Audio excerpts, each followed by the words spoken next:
recorded live in Jacksonville, Florida. This is Trivial Warfare. More than just a pub quiz, Trivial Warfare is your gateway to a worldwide trivia community. Join your hosts, Jonathan. We just described Ric Flair as Neanderthal Man and Planet of the Apes. Carmela. That would irritate the hell out. I'm like, I just want my groceries. My ice cream is melting. Ben. 4 halogens in that list. Oh my God. You're like, it's not the halogens. I'm like, no, Ben, no. Those damn halogens got me again. Aaron. I haven't started cooking more, but I have started thinking about cooking more, so I've looked at a lot of recipes for things. Mostly cocktails. Zakia. I'm a very happy evil genius. Yeah. And Nick. For all the listeners out there, if you spend enough money, you can be where I am today.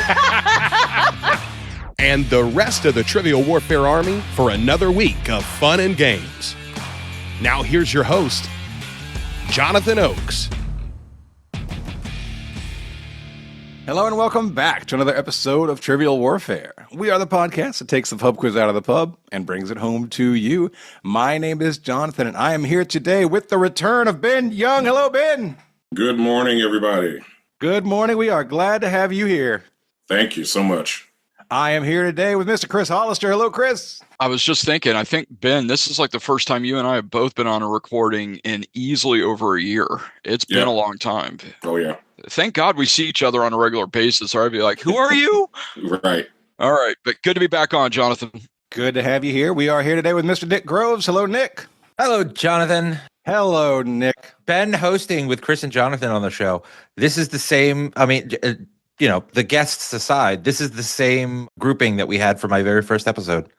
Oh, nice. That's awesome. How did you perform? It was me and Chris. So we lost. Got it. And somebody else, and I don't think it went. I think we won, but I don't think we did so in any kind of like impressive fashion.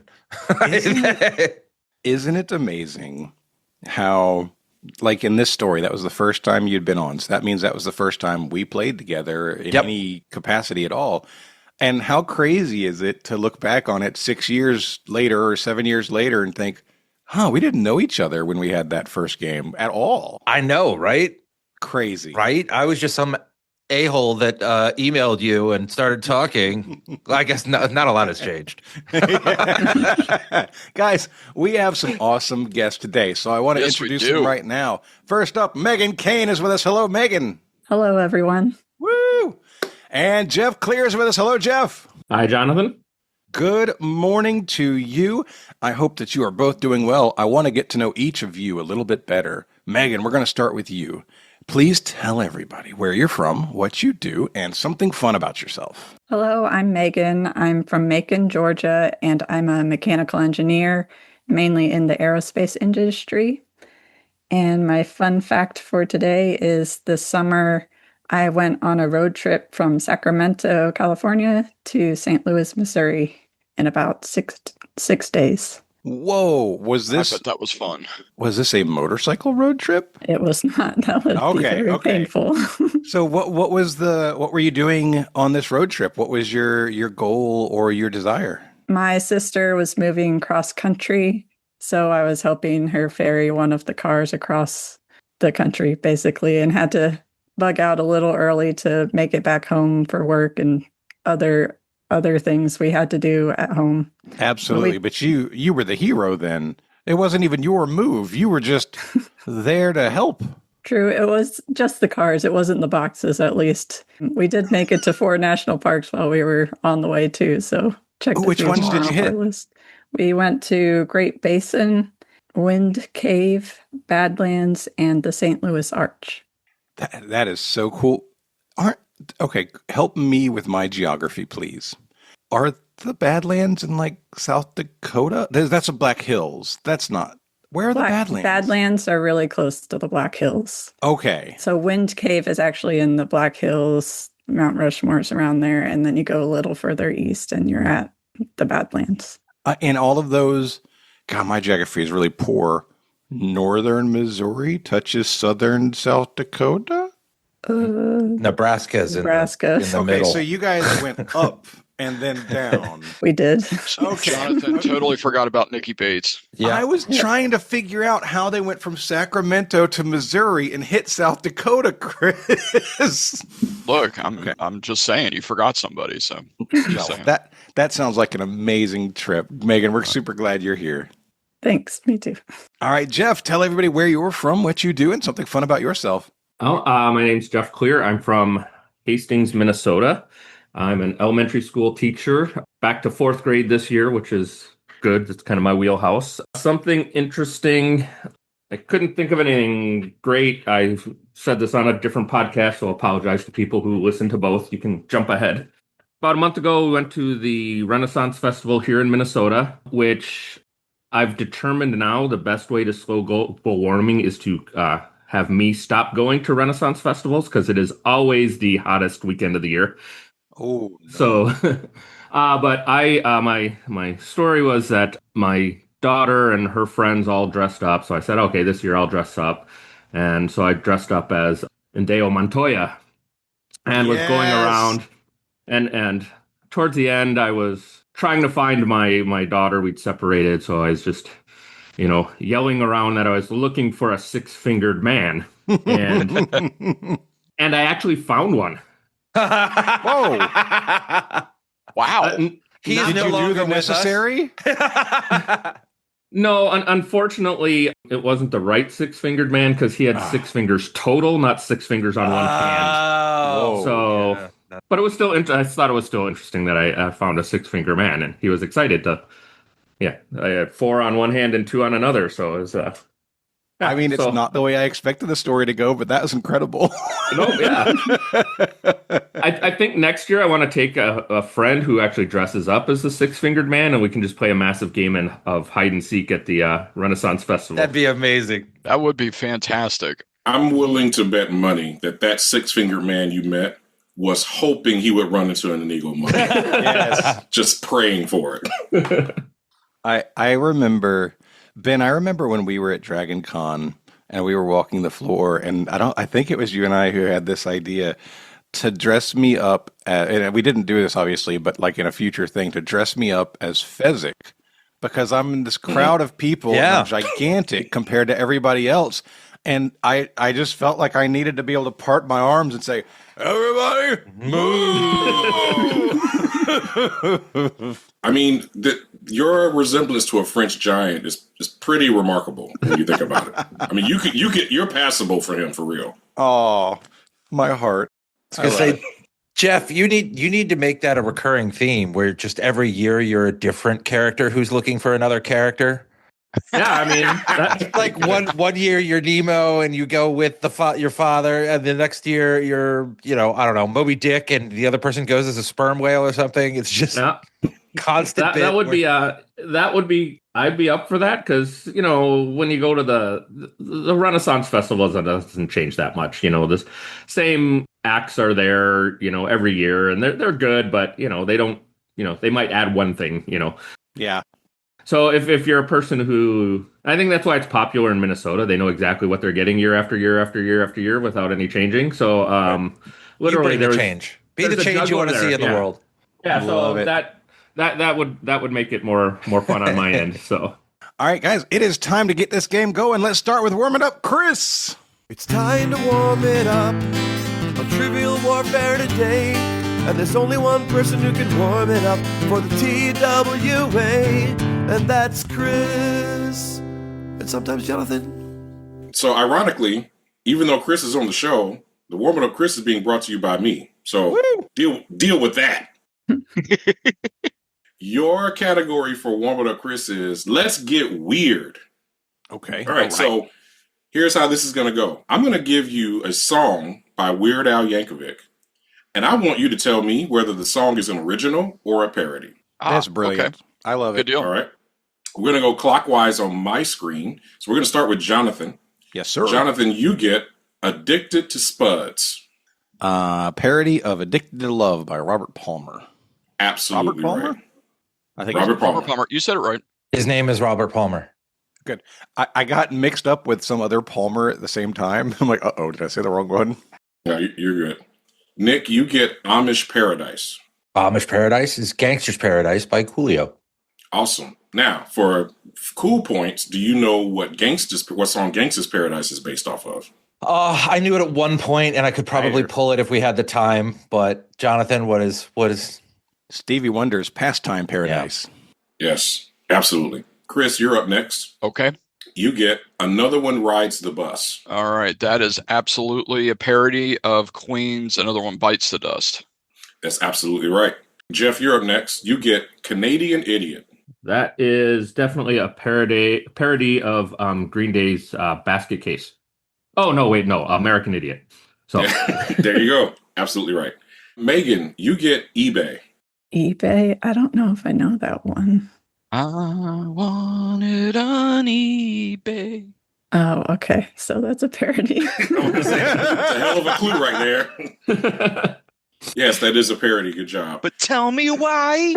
Now, for those listening at home wondering, Ben just gave them 5 parodies in a row. Yeah. I randomized this list before I finalized it. So I was immediately thinking that the entire list, it became a different one. It's not parody or not. It's name the parody. Yeah. So whether you want to call it game theory or just playing the odds, y'all know there's some originals coming up pretty soon, right?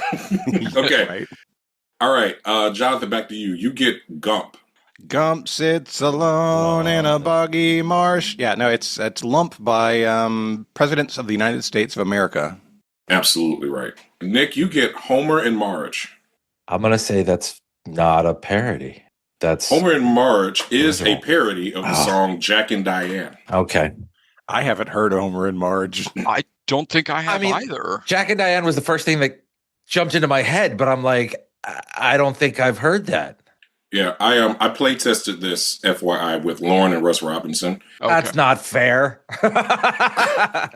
Well, of course, they got all of them correct, but they also said that Homer and Marge would trip someone up because it's a deep cut. Chris, you get Let Me Be Your Hog.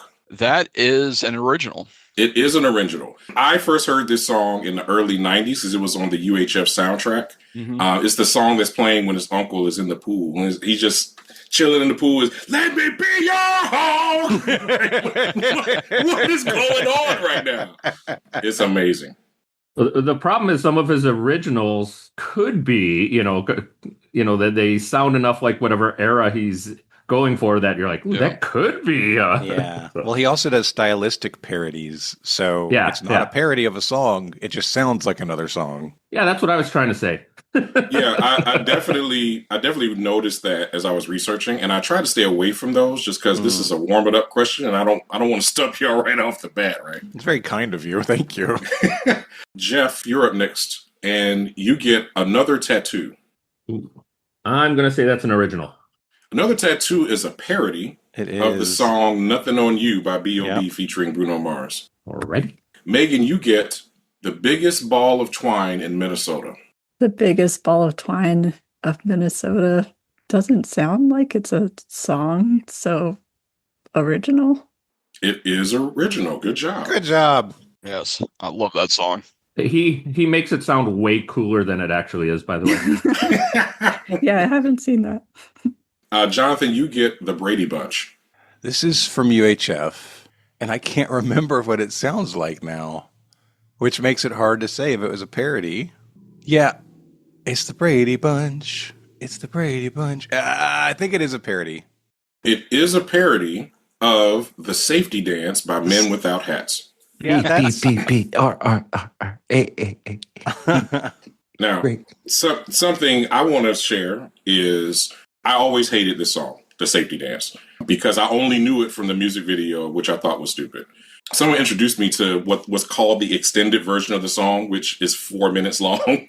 And it's a completely different song. So if you've only known The Safety Dance from the music video, you need to go back and listen to the original version. It's far better. Ben, you're entitled to whatever opinion you want. You can dance if you want to. You can leave your friends behind. Yeah, it's just, I would just recommend you give it another shot by listening to the original. That's all I'm going to say. If you've never seen the parody video where it's like literal videos of that song, so they redid the lyrics to what's going on in the video. Definitely worth it. Right. Awesome. Also, if you don't like the safety dance, then watch Biodome, the Pauly Shore opus. That'll change your opinion on the song. All right, if you say so. All right, Nick, you get Buy Me a Condo. Gonna buy me. Let's go with original. It is an original. Good job. Chris, you get Cavity Search. I believe that is a parody. It is a parody. Good job. Right. Yeah. It is a parody of Hold Me, Thrill Me, Kiss Me, Kill Me. That's right. By YouTube. Oh, yeah. God, I forgot that song existed. Jeff, you get Close But No Cigar. And I'm getting all the ones I don't know. I'm just going to play the odds and say that's a parody. It is an original. Yay! That's an original. That's a funny song.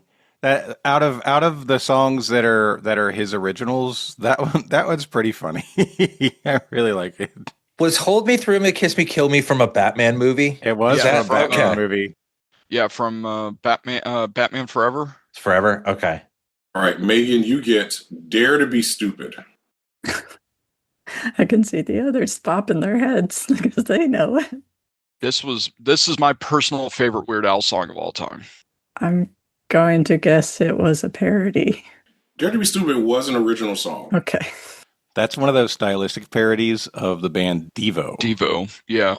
And one of the reasons why it's one of my favorites is it played a very prominent part on the animated movie Transformers the movie. Yeah. Yeah, Oh, that makes sense. Yeah. Mark Mothersbaugh was the lead singer of Devo, and he came out after Dare to Be Stupid came out and said, "We're hanging it up. We're going to quit. Weird Al just did us better than we do us." Yeah, he went on to become a movie composer, didn't he, Mark Mothersbaugh? I don't know. I think so. I think you're right. Nick's going to find out. Mm-hmm. While he's doing that, we'll go to the last round to Jonathan. All right. Jonathan, you get Germs. I didn't like this song, so I didn't listen to it much. I'm going to say it's an original. It is an original song. Hey! Good job. All right, Nick, you get Hey, Hey, We're the Monks. The Monks? Monks. Monks. Oh, the monks instead of the monkeys? Yeah, Correct. we'll say that's a parody. It's an original song. Oh, wow. It was featured on TV show Gallivant. Oh, I liked Gallivant. Show. Yeah, I like enjoyed that show. Gallivant. That show was fun. Timothy Odmanson is amazing. No. Right. All right, Chris, you get I Can't Watch This. That's a parody of You Can't Touch This, if I remember correctly. That's absolutely correct. Good job. Jeff, you get If That Isn't Love. Wow. I mean, I'm just going to go, that's an original. It is an original. Good job. Yay. And Megan, last but certainly not least, you get Jerry Springer. I don't know again because I haven't listened to many of these, but I'll go with parody. It was a parody. Good job. Hey, what's the parody of? 1 Week by the Bare Naked Ladies. Oh, okay. I totally forgot to mark whether y'all got these right or not, so I'm going to go back and remember later. It's okay. What were you saying? I was thinking that would be a good parody of Buddy Holly. Oh, I look just like Jerry Springer. That would be pretty good. So yeah, not bad. Mark Mothersbaugh has 270 composing credits on IMDb. Wow. So it sounds like we're going to have to say the answer was yes then. Yeah, just a little bit. Most famously, Thor Ragnarok, the Minecraft movie, The Life Aquatic with Steve Zissou. Wow. Yeah. Cocaine Bear. All right. And so, ladies and gentlemen, that was your Warm It Up Chris question of the episode. Woo! Good job, man. That was fun. That was a lot of fun. I loved it. This is going to be episode number 554. That means we are on the main feed. So I'm obviously going to remind you that you can get more Trivial Warfare. There are over 400 episodes that you cannot listen to if you're not a patron. Head on over to trivialwarfarearmy.com and sign up as a sergeant or higher to get access to all of those episodes. And I wanted to share one other thing that I was kind of thinking about this week. we're surrounded by all kinds of negativity, it feels like, in the world today. And I was thinking about ways, what do different people do to bring joy into the world, to bring good things into the world? And I had various friends that a lot of us are friends with really do a great job of bringing happiness and expanding and just doing great things.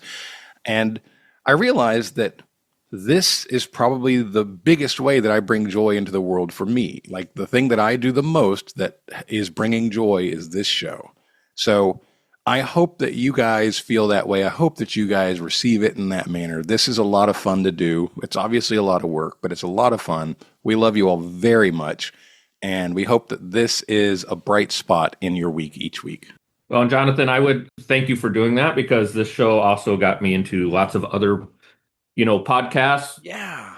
On this network and other networks. And I went to SporkleCon this summer, met you, lots of other people. And it was, to be honest, SporkleCon rejuvenated me. Usually big crowds like that stress me out, but it was just, I came back and seriously within a week booked Verbo for next year. So we're all ready to go. Amazing. I'd love to hear that.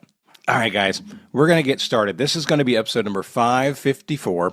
It is going to be Jeff and Megan and Nick versus little old Jonathan and Chris. Ben is hosting. It's time to play the game. Players. Oh, yeah. Y'all know what time it is. This is Mr. Literature himself, cordially inviting you to the game. This is 6 rounds of trivia goodness. 3 questions per round. Every right answer gets you 10 points. In the middle, we'll take a pause for the cause and ask a midpoint question worth up to 20 juicy points. After round 6, you can wager any or all those points you've been building up and take a shot at the final round.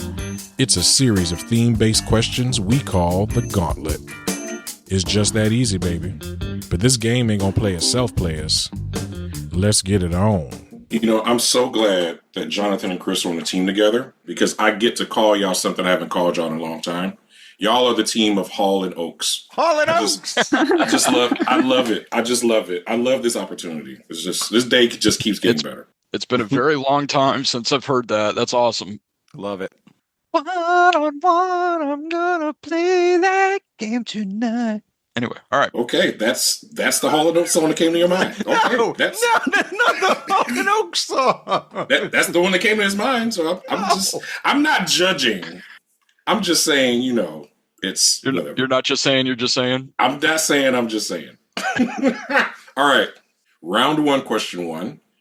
Your category is art imitating art. Everyone under the sound of my voice knows who Taylor Swift is. Who? What? Who? Who day? What Rock and Roll Hall of Fame inductee is her namesake? And I do need a first and last name. Okay. Chris tells me that we're locked in. So Megan, Nick, and Jeff, go ahead. I'm about 90% confident that this is James Taylor, but that's where we stopped. Yeah. Megan, do you have any thoughts? I don't know this answer, and there might be a hint in the sound of my voice in the clue, but that's all I got. All right. Well, James Taylor is absolutely in the Rock and Roll Hall of Fame, and he's a person named Taylor. So I think that seems like an excellent guess. And Jeff, I think we should lock it in. Sounds good to me. All right, we're locked in. See, Jonathan and I were thinking about John Taylor, the guitarist from Queen. 49ers receiver from the 80s. Oh, that's true. Sure. Yes. Yeah. Yeah. But so I remember reading about this. Of course, her new album just dropped. I'm saying it did. Kids do. It dropped. I know, right? It dropped last night or yesterday. So, but I remember reading in an article that it was Mr. James Taylor. So I thought it was President Zachary Taylor, but I don't think he's in the Rock and Roll Hall of Fame. Yeah, the correct answer is indeed. Oh, I'm so sorry. My phone only makes noise when one thing happens, and that's when my wife texts me, and she decided to text me right in that moment. But I'm glad that it hopefully picked up on the audio, because that chime indicates that you both got a correct answer. That's a lot of pressure to put on your wife from this point forward in the game. Listen, It is now muted for the duration of this recording. I was talking to Sarah about the Taylor Swift album yesterday, and she said that she had heard, I'm not sure what her source was, but she said that she had heard that there was a significant spike in PTO taken, like more than the day after the Super Bowl. Wow. The amount of time off taken yesterday so that people could listen to the album and do whatever they wanted to do to celebrate this release was staggering. That explains a lot. There was a lot of people off of work yesterday, and I thought it was very odd. So that's a possibility. I can attest. Yes, a lot of people freaking took off work. Well, and that's weird because it's not like you had to like leave work to go buy the album or anything like that, you know? True story. That was by noon. Sarah had listened to it. My Sarah had listened to it 3 times. And she was working the entire day. Working. Wow. Dang, Nick calling Sarah out. Well, I'm glad all of you had a chance to enjoy some music yesterday because your next category is Ben wants you to murder a hit. Woo! Hey. All right. And I made sure to do some extra research on this one. So you'll Is understand this a why. mega hit? Sing any part of this mega hit. Just so there's no controversy, this summer banger was the most popular song of 2013, spending 12 weeks at number 1 on the Billboard Hot 100. So it spent more weeks number 1 than any other song that year. That's a mega hit. Big time. All right, here's your lyrics. If you can't hear what I'm trying to say, if you can't read from the same page, maybe I'm going deaf. Maybe I'm going blind. Maybe I'm out of my mind. No! Just to remind you, I want you to sing any part of the song. Yeah, I got it. We're locked in. All right, Okay. Holl and Oakes. Chris, I know that this is familiar in my head, but I'm not feeling like I'm going to get it. All right. The maybe I'm going deaf, maybe I'm going blind, maybe I'm out of my mind sounds really familiar. Yeah, I was thinking the same thing too. 2013, maybe like a Bruno Mars thing, or maybe like a Maroon 5 thing, or... There you go. I don't think it's rap. I'm trying to just figure out like the... It sounds like pop. Gaga, maybe? I don't think so. It sounds like the end of a verse going into the chorus, and the maybe I'm out of my mind sounds like it's pitching up, like it's going higher than the other parts of the song. All right, gentlemen, I need an answer. Chris, I don't think I would say Gaga. I would say maybe something like 24 Karat Magic or something like that. Maybe. Okay. If you know a line from 24 Karat Magic, go for it and sing it, and we'll just move on to the next question. Sure. All right. 24 Karat Magic in the air. All right. That's what you're getting from me. All right, so Nick, Megan, and Jeff, what you say? Maybe I'm going deaf. Maybe I'm going blind. Maybe I'm out of my mind. It's Blurred Lines by Robin Thicke. Yeah, so in 2013, my wife and I went to Vegas for the first time, and this song was playing everywhere. And by the time we got home, I was sick to death of it. This is indeed Blurred Lines by Robin Thicke. Woo, nice job, Nick. Yay. Good job. That was really good. I only know the Weird Al version, really and truly. It's a terrific parody. Oh Word Crimes is incredible. Everybody shut up. Word Crimes might be my favorite of his parody songs. It It's really and wonderful. truly is. It's so good. All right, so rounding out round one is a question from Jacob Bray. Thanks, Jacob. Category is literature. Literature. Literature. Oh, wait, wrong podcast. Sorry. There you go. 19th century author Charles Dodgson is better known by what pseudonym? All right. We're going to lock in. Okay, here you want to know how this comes to my mind. So Charles Dodgson always leads me to the Artful Dodger, which leads me to Victorian England, which leads me to Alice in Wonderland, which leads me to Lewis Carroll. That's the weird, ridiculous sort of path that I have in my head that makes absolutely no sense whatsoever, but that's the flashcard. right? Like that's the it doesn't make any sense. It's stupid, but that's what's in my head. It's especially fun though because you don't stop at the first stop on the train. No. Right. But sometimes those are easy to remember because it's such a bizarre connection, you know. Yeah, it leads me to Dickensian Europe, which I don't know why I think Dickensian for some reason, and then go on to another author. And all I could contribute was that I know Lewis Carroll is a pseudonym, so, you know, it kind of works. Yeah, I think Alice Liddell was Alice, and I don't remember her. I read something about this somewhere, and I can't put any of it back together in my head. It's just bits and pieces of random information. But I'm like 75% that it's Lewis Carroll. At least he's a 19th century author. So he is a 19th century you have author. that going for it. Right. The one piece of information we have to verify it. I'm good with that. I'm good. All right, we're going to lock in with Lewis Carroll. Holl and Oakes. So 30 plus years ago, when I was now it's 30. You said 20 in the chat, so now it's 30. Well, I was thinking it through. 50 years ago. Before I was 4 years ago. Let's say it's 1 score and 11 years ago. And 10 years, yeah. When I was in high school brain brawl, one of my specialties was literature and was especially pseudonyms. Like I could rattle off 2 pages of names of authors and their pseudonyms. Since then, the only time that information ever comes up is answering trivia questions. And after 30 plus years of decay, of not studying and not looking at it and not using it, everything becomes very fuzzy. And so there's gut instincts of, hey, this might be this, but that's as close as it gets nowadays. And my gut instinct for this, Charles Dodgson equals Lewis Carroll. So we locked in Lewis Carroll. We talk a lot on the show about Pavlov's, like, okay, I say this thing and it's a Pavlov or something else. Nick gave us like a whole Rube Goldberg device. That's honestly, yes.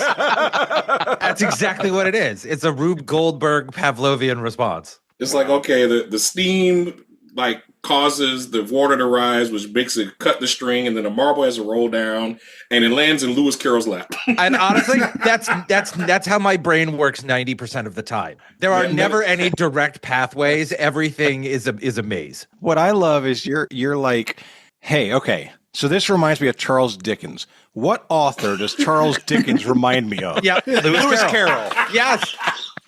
Yeah. That's 100% what it is. It's my brain knows not to stop at the first. You don't get off at the first bus stop. You got to wait until the right stop. That's crazy. The correct answer is Lewis Carroll, by the way. Nice. Well done, Jonathan. Hooray. Oh, that's so funny. At the end of the first round, the team of Nick, Megan, and Jeff have 30 points. Holl and Oakes have 20. Huzzah. There you go. We're going into round 2. Your category is, for question 1, your category is words. Words. I use those. Yeah, they're important. The day after Mardi Gras is widely known in the United States as Ash Wednesday. What is the French term for the day before Mardi Gras? So I want the French term. All right, need an answer. You and me both. Okay. I got some. Okay. This is what we're gonna lock in with. All right. Whatever you type, we're locked in. All right, then we're locked in. Okay. Very quickly. Megan. Megan, tell us which one we're picking. This was mostly my conversation. Lived around Germany for a little while, and I remember Rose Montag, which would be German, but so we needed to move to French, and I thought Rose Lundy is Monday in French, and then I just changed it to Lundy Rose, just for French normal grammar. Or rosé. Lundy Rose. Or rosé, apate. And I just confused a bunch of stuff by typing in, well, does rose mean flower? But then I spelled it, Flour. And then Nick repeated that later. I'm like messing up. I spelled no N-O instead of K-N-O-W later. I don't know what's going on. And I'm too hoping much fourth grade spelling. Hope I didn't confuse my holidays, but that was... It's more than I could contribute, so we will go with Lundy Rose. Lundy Rose. Lundy Rose. Yes. Or however you want to pronounce it. That's great. Yep. All right. All right.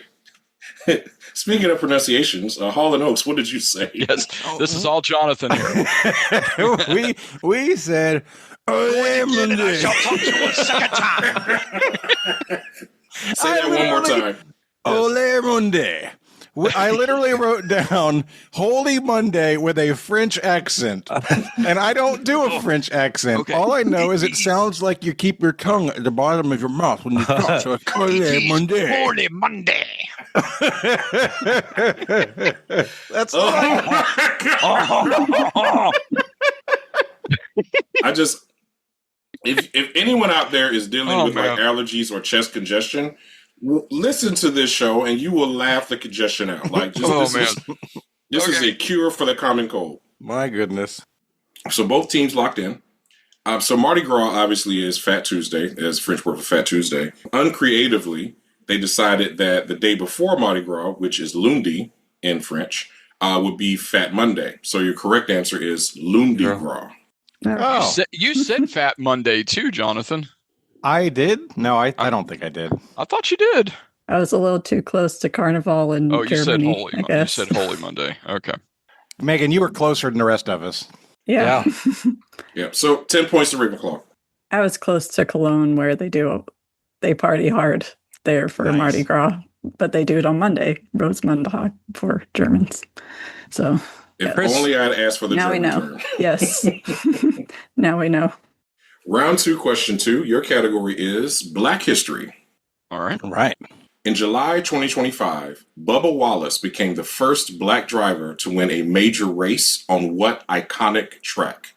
And for 2 bonus points, what specific race did he win?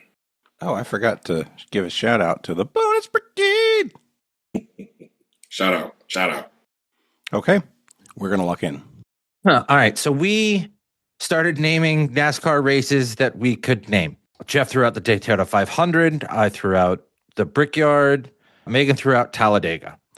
That was the only 3 we could really think of any sort of historical significance. We did not know which one was in which month so that we could say, okay, if it was in July of 2025, this is the race that's in July. We decided to go the route of the bonus brigade and try to remember what the names of the racetracks were at, because that was part of the question. And we pretty much figured out that Daytona is at the Daytona Motor Speedway or the Daytona Super Speedway. International Motor Speedway. Yeah. Talladega is at the Talladega Super Speedway, and Brickyard is at the Indianapolis Super Speedway or Motor Speedway. So yeah, Jeff and Megan, my thought process is we go with the one that's different, because why would Ben ask for the name of the track that's the same as the name of the race? And that was logical to me. Yeah, I'm fine with that. Okay, so we're gonna lock in Brickyard as the main answer, and the Indianapolis, let's say, Motor Speedway as the track. I think you mean that opposite, because I want the name of the track as the main answer and then the name of the race as the bonus. Okay, then the Indianapolis Motor Speedway, Brickyard, yeah. All right. As long as that's the right answer, that's what we're going with. Well, I guess we'll see, won't we?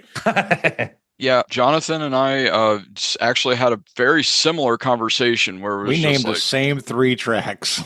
Yep.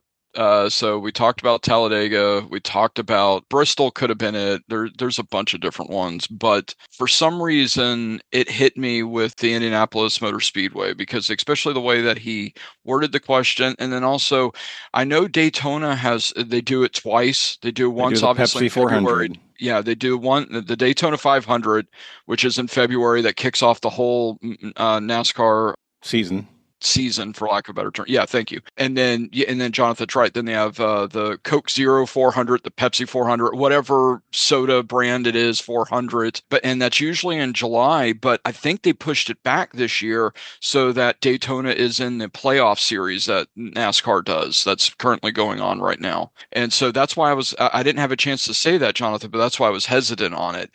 And then it just hit me. I was like, well, he's talking about iconics. He said iconic track. there's no more iconic, especially in the States, than the Indianapolis Motor Speedway.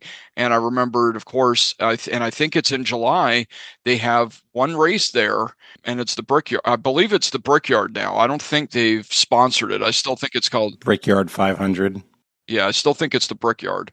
So you did have time to say those things, Chris. You could have said that in our chat.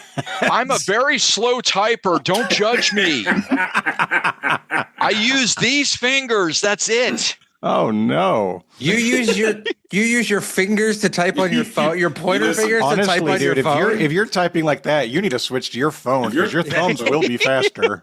So just so y'all know, he held up both of his index fingers. For that Wait, it's better. He could have done his pinkies. I type with these two.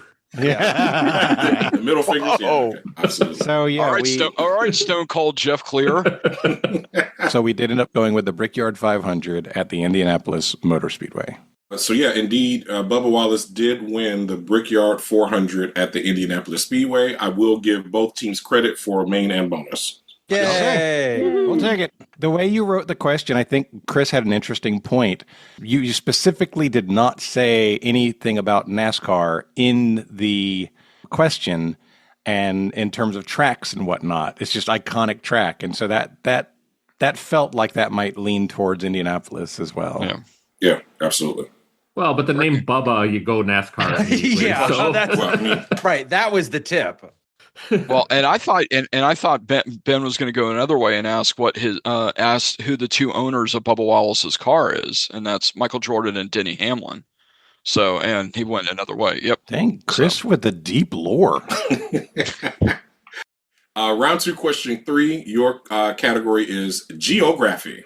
Geography. The Bermuda Triangle is defined as a triangular region of water between Bermuda and what two cities? Okay, we are locked in. Does it matter, Jeff, that it's an isosceles triangle? I just wanted matter if it was an obtuse triangle. I just want to flex my 4th grade math vocabulary. Megan, are you good to lock in with what we have? I was still debating between Charleston or Miami. Oh no, it definitely doesn't hit. You're saying Charleston, South Carolina? Yes. Yeah, no. It's not Bermuda to South Carolina to Puerto Rico. It's definitely Florida. Okay. I'm pretty sure it's Florida. Yeah, Miami was the first thing that popped into my mind of the other two. So, okay. Right.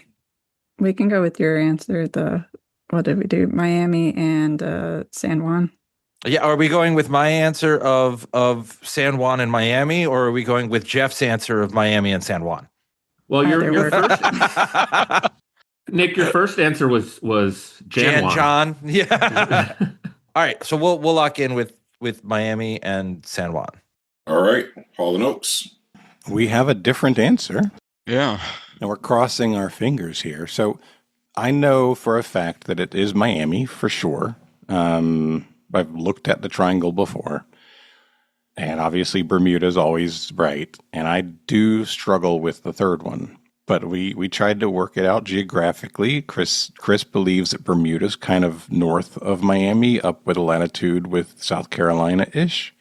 Yeah. And we both think the Bahamas is kind of east and south of Miami. So that would form a nice triangle. So we said Miami and Nassau. All right. So the 3 vertices of the Bermuda Triangle are the island of Bermuda, Miami, Florida, and San Juan, Puerto Rico. Dang it. Yay. We didn't even talk about Puerto Rico. No, I honestly, I just can't get that to stick in my head, dude. That's on me. I've looked at this before. No, it's all good. It's important to remember that the Bahamas is much closer to the United States than people think it is. The Bahamas is like 70 miles from Miami. It's closer Chris has than been Cuba. there 5 times, so Yeah. we're familiar with it not being far. We just don't know how big the triangle is. Yeah, honestly, that's exactly right. And I mean, and as I was saying to Jonathan in the chat, I don't think I've ever heard this before. It's like I know of the Bermuda Triangle, I know the general area, but I didn't realize that there were cities that kind of made up the points of it. And so I just didn't think about it. I mean, it's you are correct that Bermuda is like up by South Carolina. Yeah. Right? Like up by South Carolina to Miami is like what, 1,000 miles? Yeah. 800 miles? I just That's a pasted good-looking triangle. I pasted an image of it in the chat, and it really reveals just how far off we were. Our triangle would have been an obtuse triangle, with the Bahamas being the southern point and Bermuda being way. Our triangle would have been a straight line. Your triangle would have looked like the beam the Cyclops shoots out from X-Men. Yes. Yeah, not wrong. for sure. Man. All right. So at the end of round 2, let's see if I can get this right. We are indeed at the end of round 2 this time, for real. Yes, worse for us than last time. Let's stick with the last time. So the team of Nick, Megan, and Jeff have 52 points. Jonathan and Chris, also known as Holl and Oakes, have 32 points. Man. Now, again, I hope that everyone has been enjoying the show so far, because your round 3 category is, I was told there would be no math. I hope everybody's enjoying the show, because that's over now. What I know is that y'all have Megan, and Megan is an engineer. Mm-hmm. Yeah, I no don't pressure. feel good about the next 3 questions. Jonathan's like, and I have Chris. We are hosed.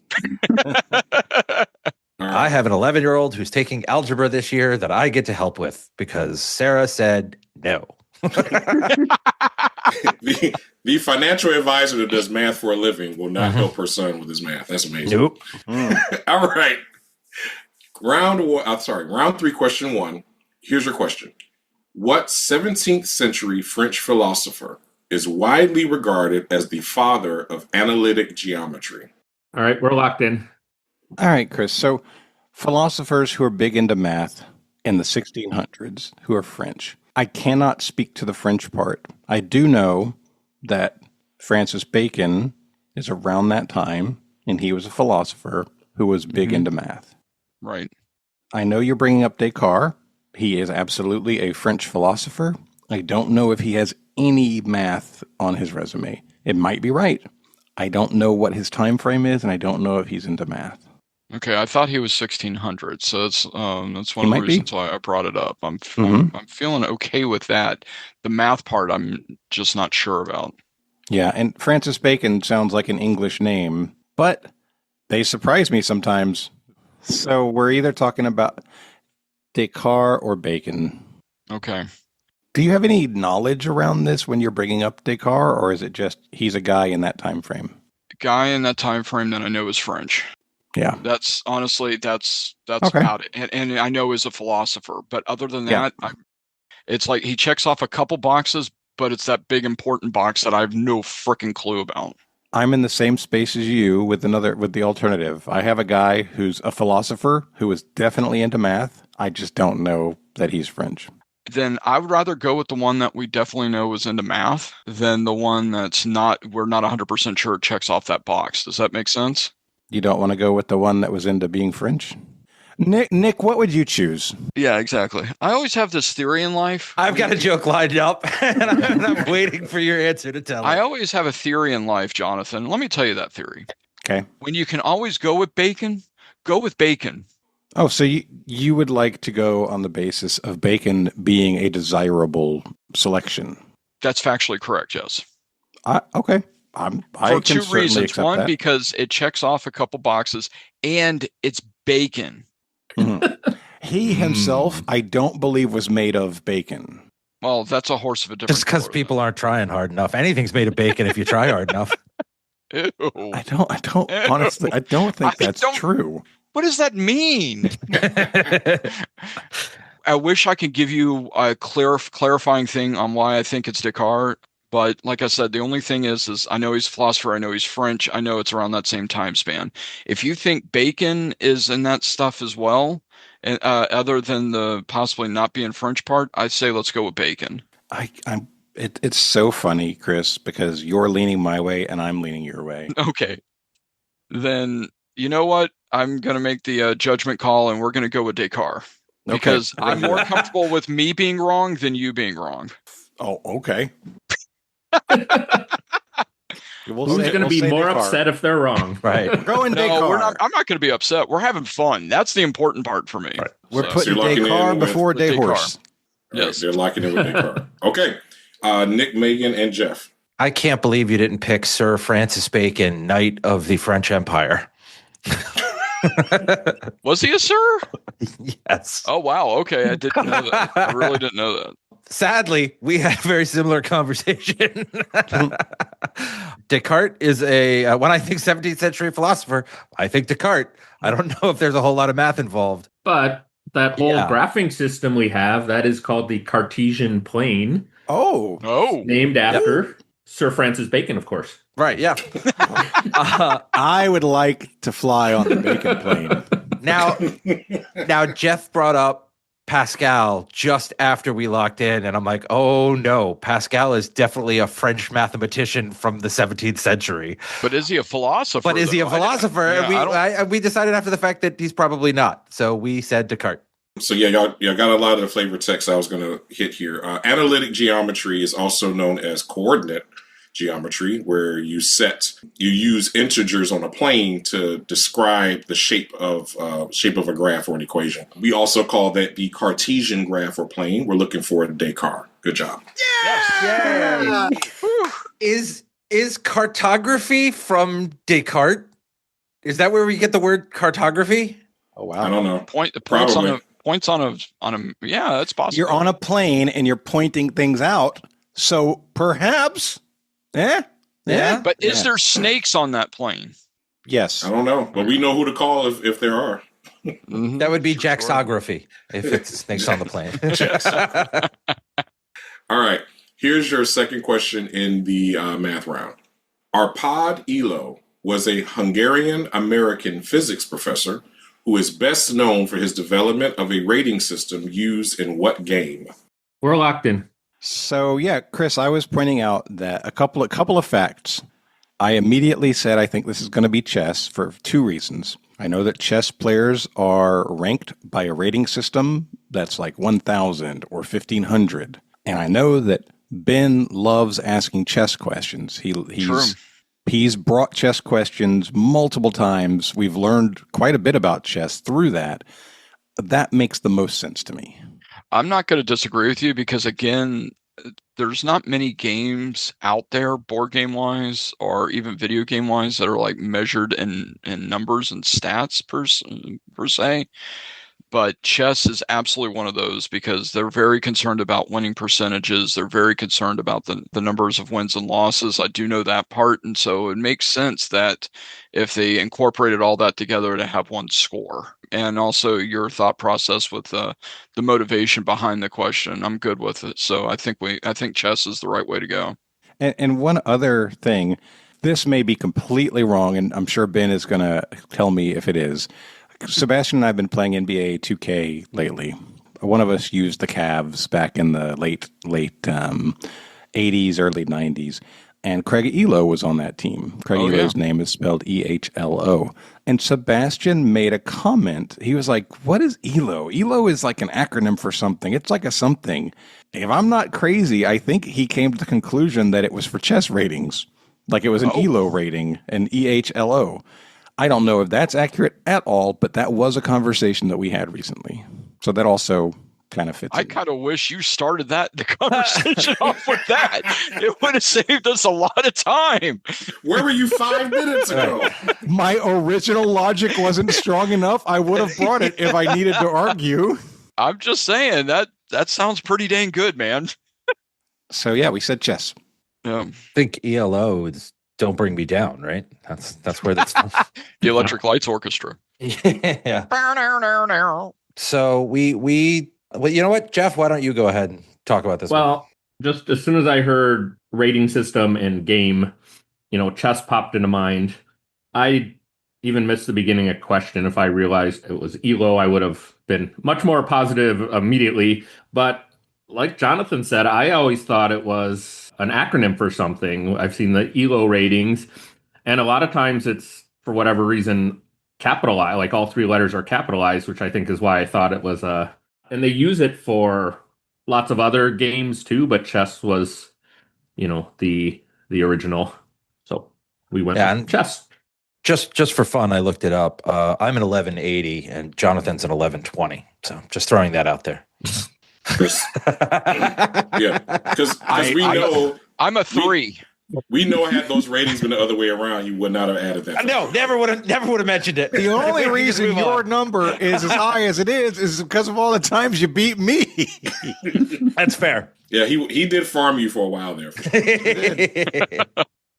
So Arpad Elo, he is responsible for developing the rating system for chess. Good job, both teams.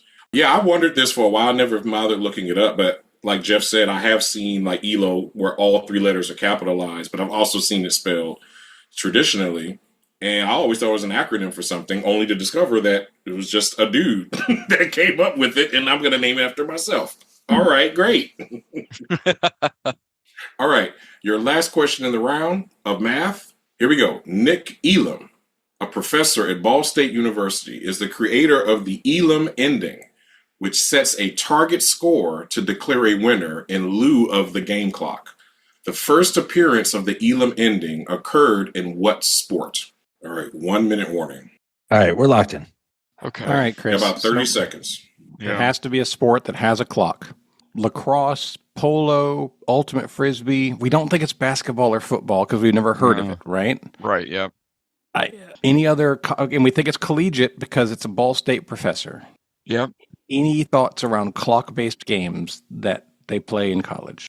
I mean, lacrosse, I know it has a timer. I think it's like 10, 12 minutes. Water polo and anything else I don't know much about. What about hockey? Where's Ball State at? Is it Northern? Need an answer, I guys. thought it was Ohio. Crap. All right, you want to go with lacrosse? Yeah, I'm good with All right. that because I have no idea. All right, we'll say lacrosse. All right, Nick, Megan, and Jeff. We went with basketball because it's Ben. Okay. Okay. Fair. If Jonathan can go with chess because of Ben, we can go with basketball because of Ben. Yeah, my only contribution to the conversation was that Jason Elam was a kicker for the Broncos. That's true. The only other thing we really mentioned was like, cricket, but that would be a sport. One, it was American, so probably wouldn't do something with cricket. And cricket is one you would want a time clock on, I would think of. Yeah, because that goes on forever. Because they last forever. Yeah. And Ball State's in Indiana, right? Quidditch. Is it Indiana? I knew it was Midwestern. I think it's in Indiana. Yeah, but that sounds about right. Yeah, and it doesn't say, basketball's got a game clock.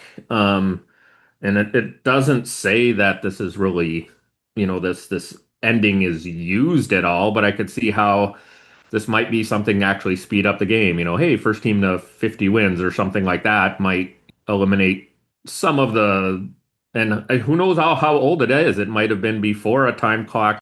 It doesn't say when he developed this. I mean, I could see it before the invention of the time clock when teams would just stall passing the ball around and games were like, 1-8-2. Yeah, that was the invention of the shot clock, right? Yeah, so maybe this was before that. He said, okay, first 1 to 50 wins, so people aren't.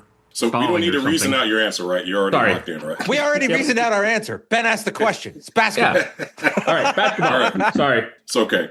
Correct answer is indeed basketball.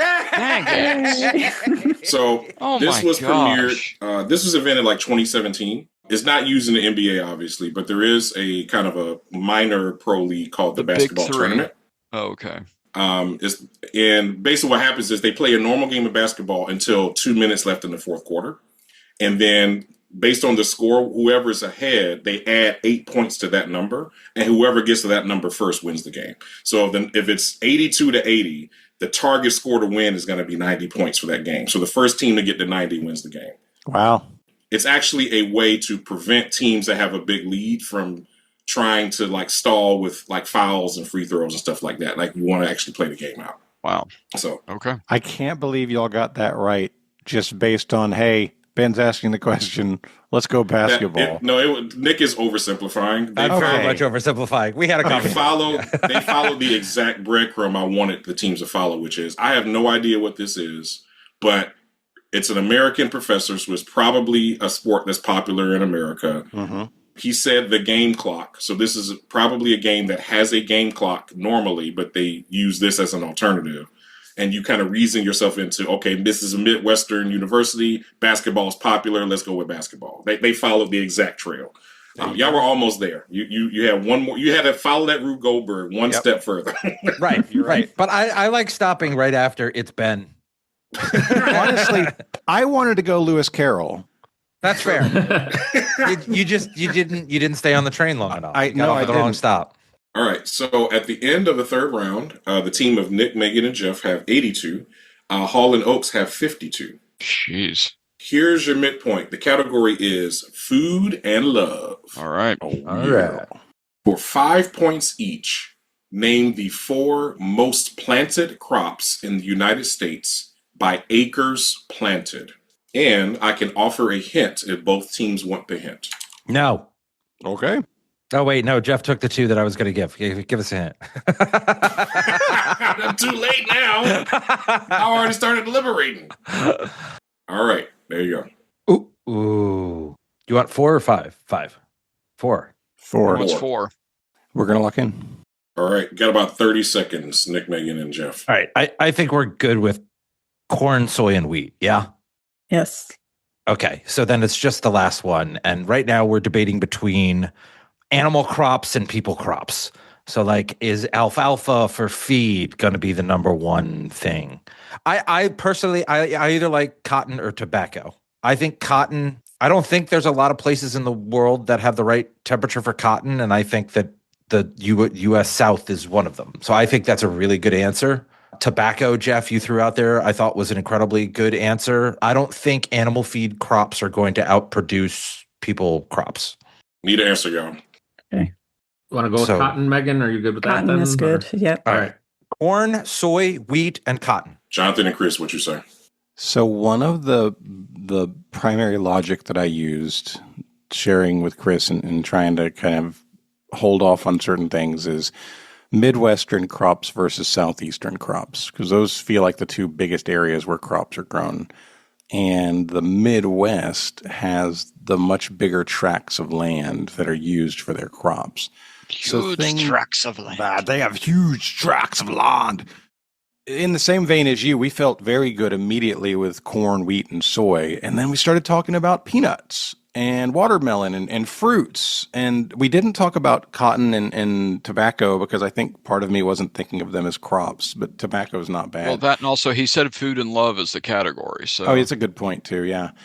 I argued that for it to be largest in acreage, it would need to be Midwestern. And so based on that, our 4th was oats. So we said wheat, corn, soy, and oats. Yeah, I brought up rice at the last minute, and we'll find out. Hopefully that's not correct. Soy and oats had a pretty beep music career too. Yes. So number 1 crop by acres planted is corn. Number 2 is soy or soybeans. Number 4 is wheat. So all 3 of you got that one. Third most produced crop is hay.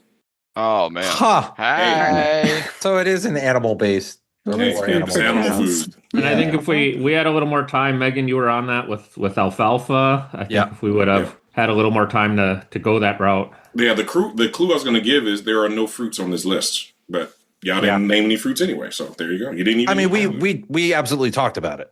We talked about them. Yeah. After the midpoint, the team of Nick, Megan, and Jeff have 97 points. And Jonathan and Chris have 67 points. So there's still a 30-point lead. Man. Time for the comeback. That's right. Don't call it a comeback. Round 4, question 1. Your category is, you lied to me. You lied to me? Would you lie to me? Despite the insistence of the band AC/DC, TNT is very different from dynamite.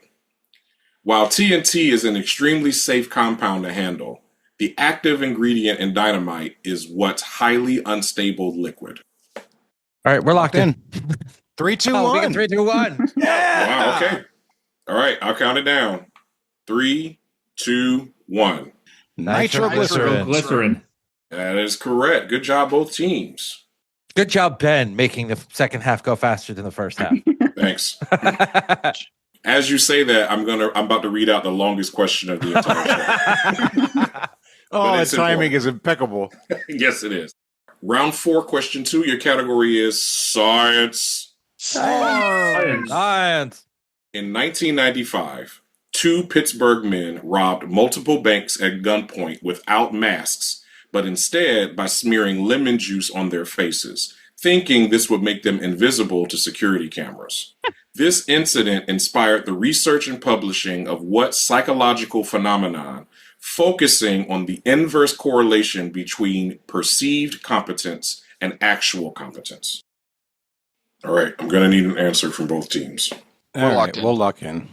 All right. If we've got nothing, I mean, I know what I'm saying. Imposter syndrome, and you're saying that's the opposite of that, Megan. But if we have nothing else, you don't get to talk about it. Okay, you can go with that. Let's go with imposter syndrome. We knew we didn't know it. I've heard the story, but it doesn't help. We ended up locking in with narcissism because we didn't have any time left. Yep. All right. So not to belabor the story, but their thinking was that lemon juice can be treated like invisible ink because you can't see it once it's put on something. And it was named after, so they smeared it on their faces thinking it would obscure their faces from the cameras. Mm-hmm. This phenomenon was named after the two men who published it, and it's called the Dunning-Kruger effect. I've heard of that. There's a great quote as part of the paper they published. The quote says, "If he was too stupid to rob a bank, perhaps he was too stupid to know that he was too stupid to rob a bank." And you're right. This is the opposite of imposter syndrome. Yep. It's on the opposite end of it. It's posture syndrome. Right. Should have answered that. Poser syndrome. Yeah. I literally told Chris, I'm like, it's not the Peter principle. It's not Bader-Meinhof. It's not Munchausen syndrome. What's the one I'm missing? I cannot think of it. Yep. Your last question in round 4 was brought to us by Will Emerson. Thank you, Will. Thanks, Will. He said he's known in the Facebook group as Willie Mo. So yes, what's up, Willie Mo? Our category is Nothing's Gonna Stop Us Now. The first nuclear-powered aircraft carrier shares its name with another famous ship that first appeared about 8 years after the carrier's launch. You might say the latter vessel went on to have a longer and more prosperous life. What is the name? What? Go on. Keep going, Ben. Keep going. What is the name shared by these two ships? Now we're locked in. Okay. They're insta-lock. Okay, so I threw out Jefferson just from the clue because isn't Nothing Gonna Stop Us Now? Wasn't that a song by Jefferson Starship or Airplane or whoever way back when, whatever they were known as then? That's the only in I've got there. I see another clue, longer and more prosperous life. That sounds a whole lot like Live long and prosper. Live long and prosper. So I said Enterprise. And I know that was a ship. Yep. And nuclear-powered aircraft carrier. Yeah. And the more famous ship would have been the space shuttle. It would. So 8 years after the carrier launch. I mean, the more famous Enterprise would be the science fiction thing. Right. which is well before. But either way. I mean, what do we think the timing is on this? If it was the fictional Enterprise, so the nuclear carrier would have been 1960. If they're talking the space shuttle Enterprise, that would have been early 70s for the aircraft. I don't know when the first Enterprise is a better answer. So Chris and Jonathan locked in immediately. If it's anything other than Enterprise, they would have taken more than 2 seconds to answer it. I mean, we'll pick you up. I prefer Alamo. Oh my god! So let's go ahead and lock in with. I'll Enterprise. remember that. So y'all are locking in with Alamo. Right. Enterprise. Sounds good. Enterprise. We're locking in with Enterprise. Holl and Oakes, what'd you say? Yeah, pretty much. Just I typed in Enterprise. My Sherlock was going to be Starship, and then of course Starship. That's where Ben got that, and Jonathan agreed with me. And we probably should have waited just a little bit longer to make them pause for a second, but we didn't. They were going to get it, and we're trying to go fast. Enterprise. There's a great history of Enterprise ships too. Like there's an old British ship called Enterprise. There's the aircraft carrier. There's a space shuttle. It is a continued used name. Yeah, correct answer is indeed Enterprise, and they do pick you up. Or sometimes they beam you Beam up. you up, yeah. Hey, we beam you up. That's pretty good. I like that. Enterprise will beam you up. That's right. Dirty. All right, at the dirty what? Scotty beamed me twice last night. It was Oh my wonderful. God. It was amazing.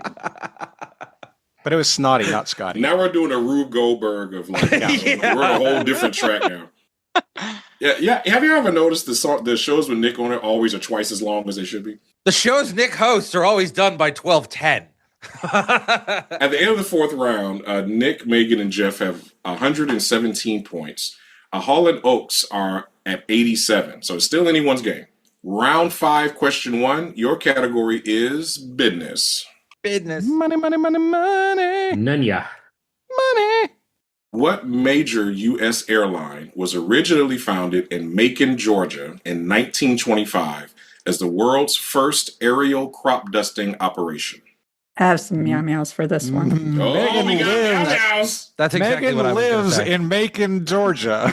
Yeah. I do. I didn't plan this, I promise. Let's go ahead and lock in with Megan's answer. All right, so they're going to lock in. So go ahead and talk it out, Holl and Oakes. Oh, God, and Jonathan did not give her meow meows. So Yeah. I'm hold on.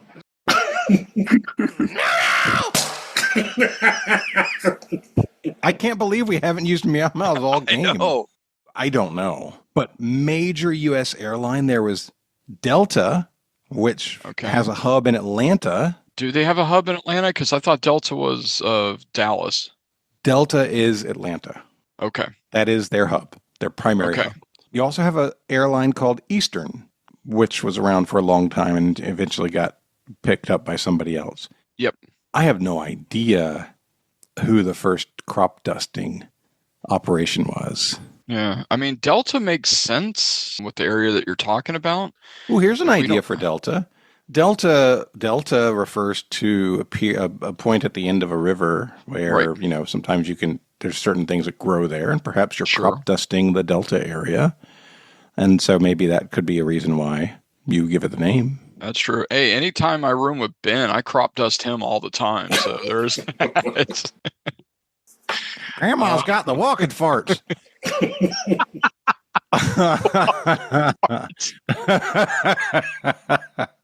Yeah. We lost Chris. He's gone. Chris, save time and go with Delta? All right, we're going Delta. This is going to be the first time in Trivial Warfare history that the outtakes are going to be longer than the actual show. It's amazing. Amazing. Yeah, listen, pay the editor extra this time. It's going to be great. All right. Nick, Megan, and Jeff, what you say? In case you didn't know, Delta was celebrating their centennial this year, and being in Macon, we did have some articles here about how they started here, and they started as a crop dusting operation. It's Delta. Correct answer is Delta Airlines. Wow. Dance with me, Ringo. Dance. Yeah, y'all all over the flavor text. Yeah, they were named after the Mississippi River Delta region because that was the region they were servicing for the crop dusting. And they were dusting the crops to fight off boll weevils from the cotton infestation. So y'all are all over it. Yeah. Every time I'm not hearing crop dusting as in dusting crops. I'm just thinking. You're thinking crop dusting like what you did earlier when you were walking the dog. Yes, I'm thinking the walking toots. Yeah, there you go. To get rid of your bowel weevils. Oh, that's a show title right there. Yeah, I like that. I gotta write that down there. Yeah, that's a show title right there. Let me see. And I thought it was going to be Rube Goldberg was going to be the show title. There's some good choices here. Round 5, question 2 comes to us from David Abelafia. Thanks, David. Thank you, David. Question category is geography. Geography. What is the only U.S. state whose name ends with the state's 2-letter postal abbreviation? Yep, we're locked in. All right. You beat me to it, Megan. All right, I'm just going to keep thinking. It's not Alaska, Chris. Okay. Well, AK, but yeah. No, KA. It ends with a 2-letter abbreviation. It has to be in order. Okay. Kentucky. KY. Kentucky. That's it. It's Kentucky. Yep. Let's lock in. All right. I think we gelled that time. Beautiful. All right. Nick, Megan, and Jeff. I brute forced this. I learned the states in alphabetical order a long time ago, and I still remember it. And we also came up with Kentucky. Yeah, I was brute forcing it too. Geographically, I started in Florida, then all the way around through California, then back down the middle. I still think Californica is the right answer. Yeah, I was waiting to see who was gonna bust out the Animaniac song. For that, absolutely. But, correct answers is Kentucky. My daughter's 5th grade geography teacher literally showed the video from Animaniacs to help them learn the U.S. capitals. It was amazing. I love that, and it worked great for her. She's very musically inclined, so it was awesome. Your last question of round 5 also comes to us from Mr. Abalafia. Thank you, David. Category is science. Science. Today, the expression hair of the dog refers to alcohol consumed to help ease a hangover. However, the phrase originated as a reference to the treatment for what viral illness? All right, we're locked in. Yeah, Okay. Chris, I don't know if it's viral or not, but It just makes sense. yeah, it makes sense that it would be rabies if people were concerned of getting it from dogs, and maybe they thought, hey, let's go get the hair of the dog that bit you so that we can try and formulate a cure. I like it. I mean, even though I think more people get rabies from bats than dogs, though. But yeah, I like the answer. I was trying to be able to justify it. My question to you was it viral? And No idea. I don't think it's bacterial. So if that's the case, then let's do it and move on. All right, rabies. Okay. Nick and company? Yeah, no, we immediately threw out rabies, and everybody went, that sounds right. And rabies is very, very viral. So we said rabies. All right. Correct answer is indeed rabies. Good job, both teams. Every time I hear rabies, I just think of Goonies. Rabies! When the bats are attacking them and everything in the cave. Yep. I want to do another shout out to David Abalafia. You are a fantastic question writer. He really is. Mm-hmm. You are Hall of Fame level question writer. It's almost like he does it. Well, he does, as a matter of fact. Oh, okay. I didn't know that. Yeah. So that explains why his questions are so great. Great job, Dave. I love reading your questions. He's a nice guy too, despite being a Raiders fan. Well, there you go. I'll buy that for $1. Said he was a good question writer, not that he was smart. Damn.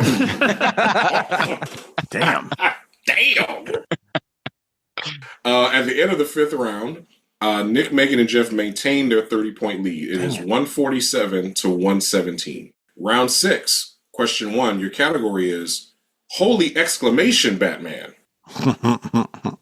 What exclamatory 9-letter word, invented by the actor who portrayed Chief Thunderthud on the Howdy Doody show, became popularized by a cartoon franchise founded in the 1980s? We're going to lock in. That's 9 letters, Jeff. What's your thought process? Just cartoon franchise in the 80s, but it was around before that. So I just Cowabunga popped into my mind, and that would definitely be Bart Simpson. Yeah, I'm fine with that. I mean, Cowabunga, the cartoon franchise founded in the 1980s. Is it Bart Simpson or is it the Teenage Mutant Ninja Turtles? Either way, it's Cowabunga.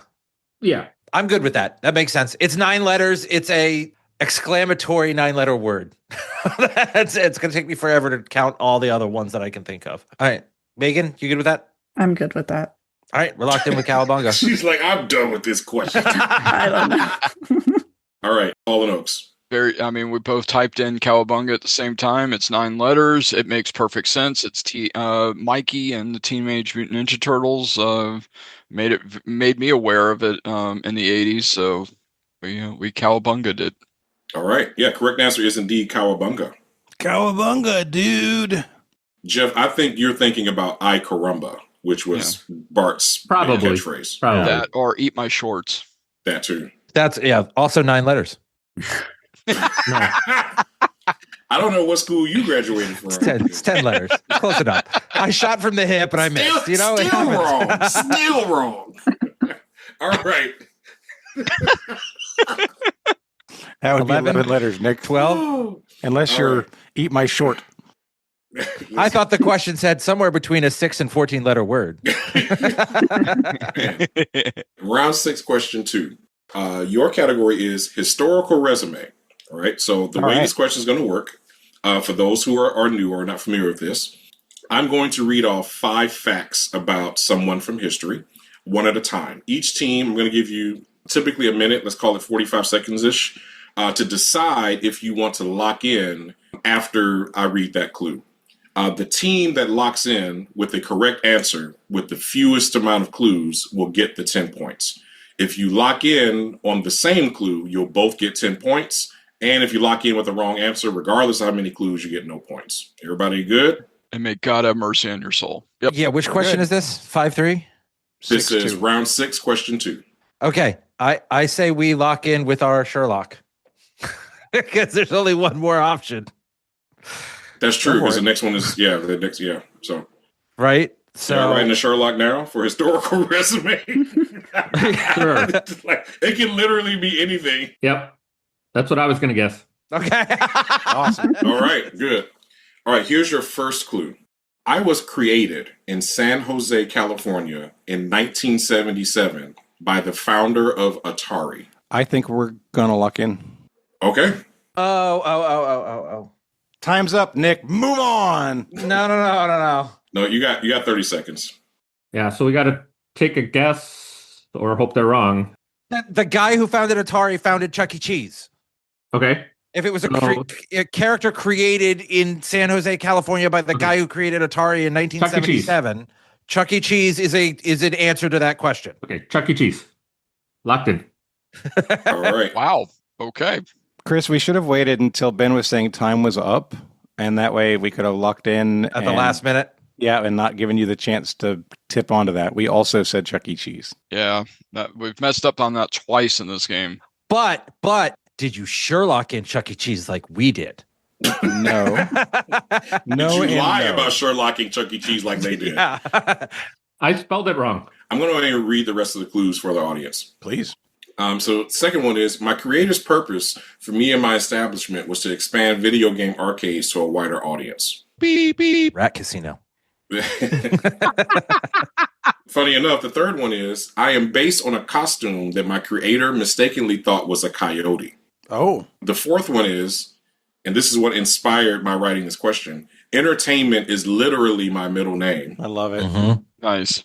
And the last one is, despite enduring multiple bankruptcies, I still have over 600 restaurants for kids of all ages to spend their golden tokens and have pizza. And it is indeed crappy pizza. It's slightly below average. The answer is indeed Chuck E. Cheese. Yay. Yay. Funny part is you can go to the grocery store and buy Chuck E. Cheese frozen pizza now. Oh my Wow. And God. my Really? question is, why? Yeah. It's because it's the leftover stuff that's uneaten. They just put it in a box and freeze it. You could also just buy a Tombstone pizza and save the cardboard underneath and throw some cheese on it and warm that up. The leftover cardboard that falls Without off of paying the extra. Oh, Yes. Okay, there you go. oh my God. By the One way, of the- Ben, not a lot of people know this, but Franklin Roosevelt is an anagram for Chuck E. Cheese. Wait, I thought we were going Teddy Roosevelt. Yeah, that information came from the same guy that just said that Eat My Shorts had 9 letters in it. So I'll let y'all decide. and then corrected himself to 10. Are you telling me that it doesn't have 9 letters in it? Before 11 comes 9.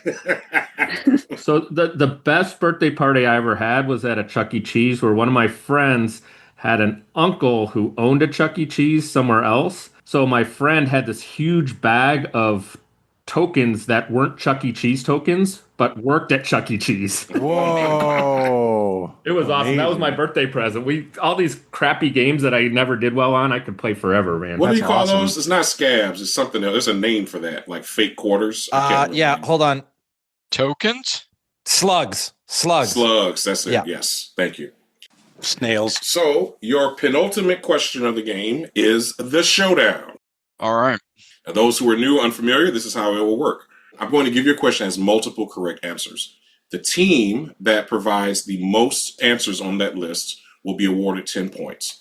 If you come up with the same number of answers for the question, you both get 10 points. But any incorrect answer on your list will be disqualified.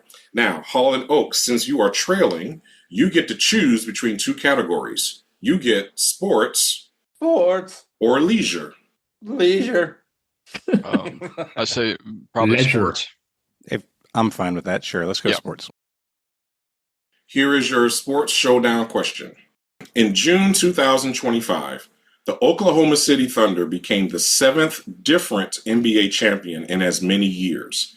Name the 6 different teams who have won a championship beginning with the 2018-2019 season. And your 3 minutes starts now. Oh. Wow, did I butcher that? 1 minute warning. Okay. I believe we're locked in, Ben. Yep. Nick, Megan, and Jeff, I just need you to compile your list and send it over, your final list and send it to me because time's up. Not mine. My list of 5. Okay. I'm good with that. Yeah, the last one that we have. Okay. The last one you have. Okay. Give me 1 moment to compile. Yeah. Now we wait. How many did you all submit? We submitted 6. You submitted 6? All right. So Nick, Megan, and Jeff submitted the Celtics, the Nuggets. I don't like going first. I'm just reading in the reverse order of me reading it.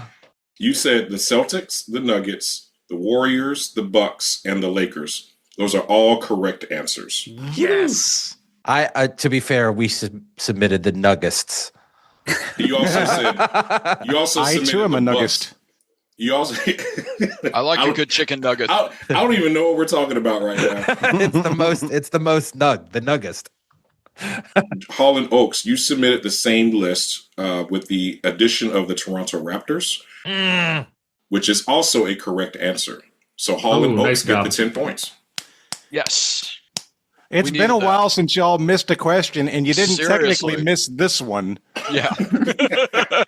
At no point did Toronto come up in our conversations. Yeah, no, that wouldn't have been. That was the Lowry DeRozan team. That was really fun. Yeah, I think that was the Kawhi Leonard team. Fair enough. Good point. I did, however, throw out that Phoenix won the COVID season, and I'm like, no, they lost that one. That was the They Lakers. definitely lost that one.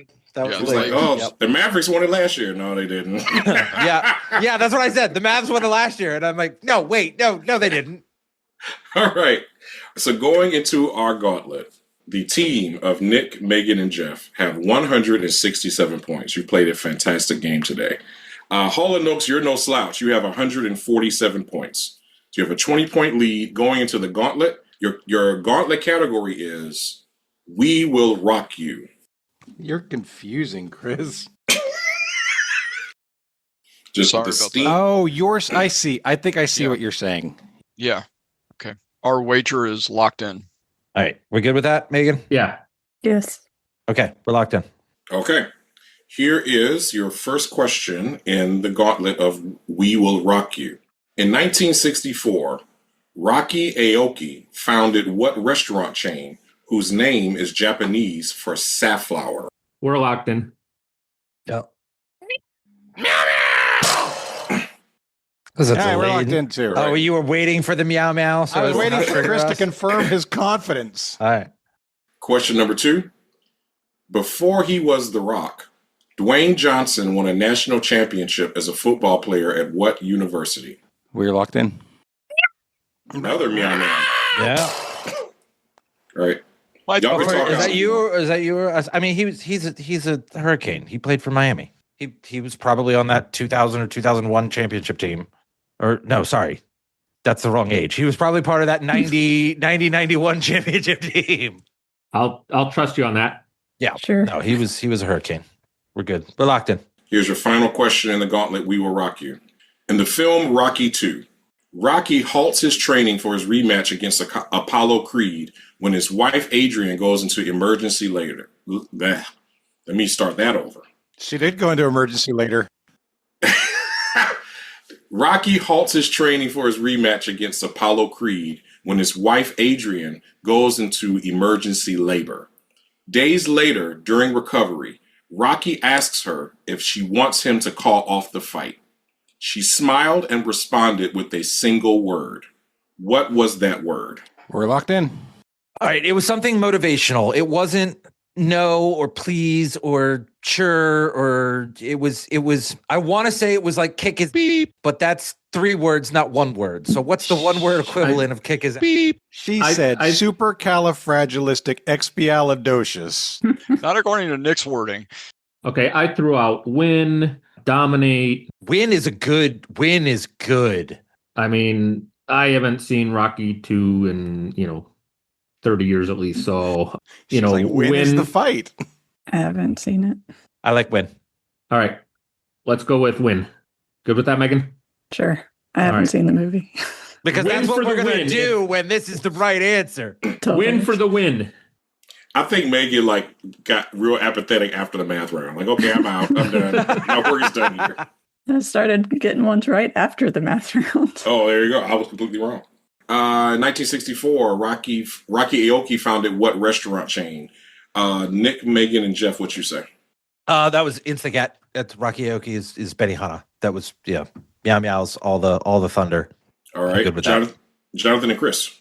Yeah, the funny part is this gauntlet really was a Chris tailored gauntlet. Yeah, I dragged Ben and Dan Lundberg to Benihana while we were in Orlando for Dice Tower Con because I've been wanting to try it for the longest time just because I knew that was the very first mass-produced Japanese steakhouse. So we also locked in with Benihana. Yeah, we did Benihana at the first Jacksonville takeover, didn't we? No, there's not a Benihana. We don't have a Benihana. Oh, well then we did hibachi. We did a Japanese. Yes, we did. We did a Japanese steakhouse there. Second question: before he was The Rock, Dwayne Johnson won a national championship as a football player at what university? Holl and Oakes. What you say? He rocked us like a hurricane.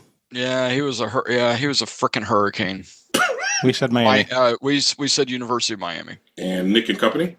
We said Miami as well. And what 1 word did Adrian respond to Rocky when he asked her if she wanted him to call off the fight? Nick, Megan, and Jeff, what you say? We said win for the win, hopefully. And Holl and Oakes. It wasn't who, where, how. No, we honestly, we weren't sure. We were guessing based on what would be logical, and we thought the most logical 1 word response would be win. So we guessed win. So here are your answers. Rocky Aoki founded Benihana in 1964. That was the American introduction to Japanese hibachi. Dwayne Johnson did indeed win a national championship as a backup defensive player for the 1991 Miami Hurricanes. So good job there. And this scene, which is probably my favorite scene in the entire franchise, Rocky has been going back and forth. He's been arguing with Adrian about doing this fight. She thinks he's going to get killed. He's like, I got to be a man. I got to do this. She goes into emergency labor. He drops everything. He's praying at the church. He's going back and forth between a room and the church. He's like, look, I'll give everything up right now if you just tell me to. I'm glad that you're okay. I'm glad my son is okay. And she's holding her baby in the hospital room. And she's smiling at him. She was like, I want you to do one thing for me, Rocky. He said, what? And she smiles at him and says, win. Boy, I was really hoping that it had been something else. At this point in the game, we needed them to be wrong. Yep. So there's no way to really be dramatic about this because both teams got it right. However, we'll allow Jonathan and Chris to reveal your wager. We felt like they've been playing extremely well. Yep. We figured that they had a good chance of getting it, but we needed them to miss because we thought they were going to lock us out. So we bet 41. All right, so you will end with a score of 188. So, Nick, Megan, and Jeff, as long as you wagered more than 21 points, you will be our winners today. What did you wager?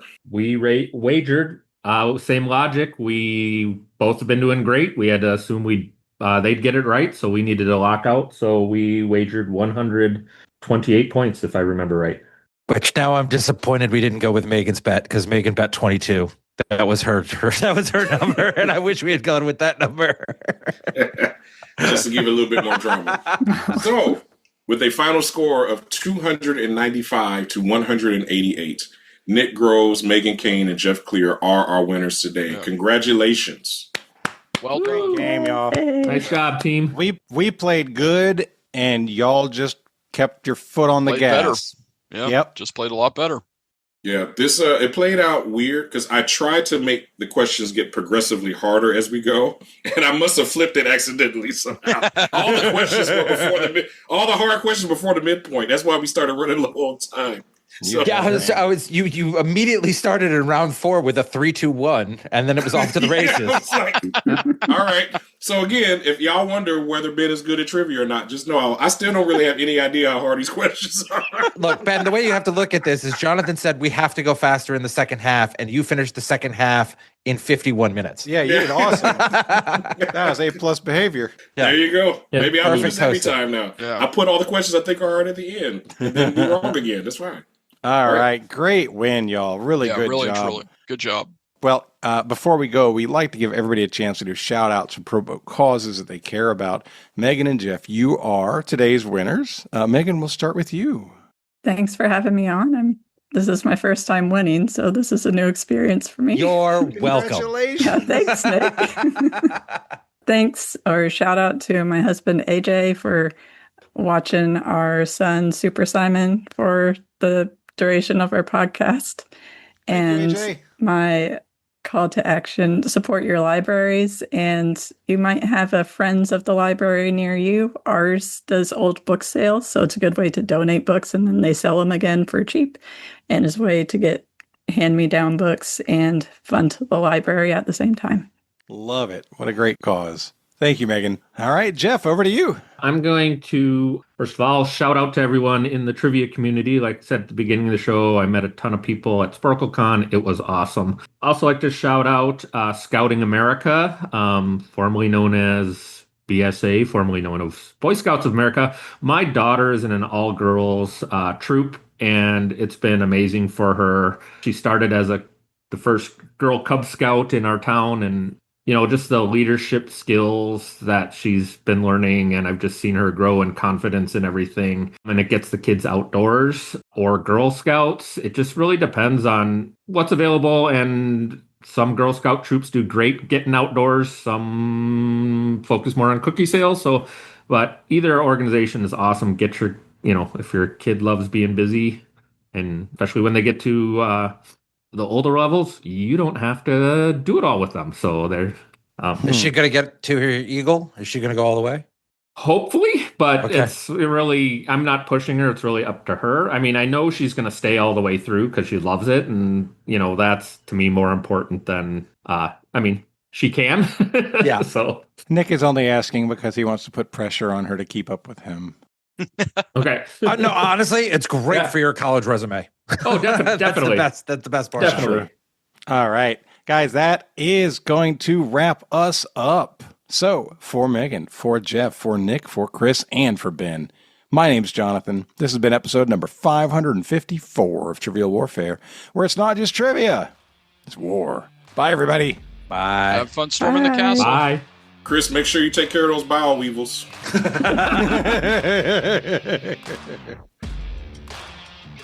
Thanks for listening to Trivial Warfare.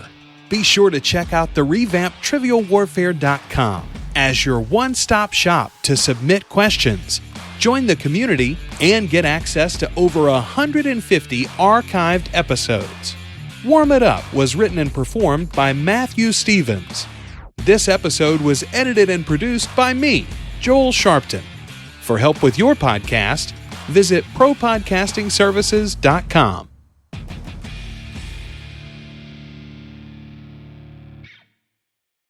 Let me post the question in chat. I keep forgetting to do that. Thank you. I keep forgetting. Was that the chef from Muppets singing? I keep forgetting. Yes, yeah, you got it.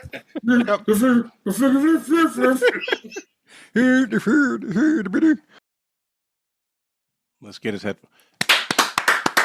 Well done. Well done. Thank you. What? That's some great shit you did there, Nick. Some shit that I did? Yes, good job. Okay. I'm confused. I had to go parent. Parenting. Well, that's some great that you had to deal with. It was some bullshit. That's exactly what I had to do. It's always. It's always. Why do I have to do the dishes? Why can't you do the dishes? I'm busy. So am I.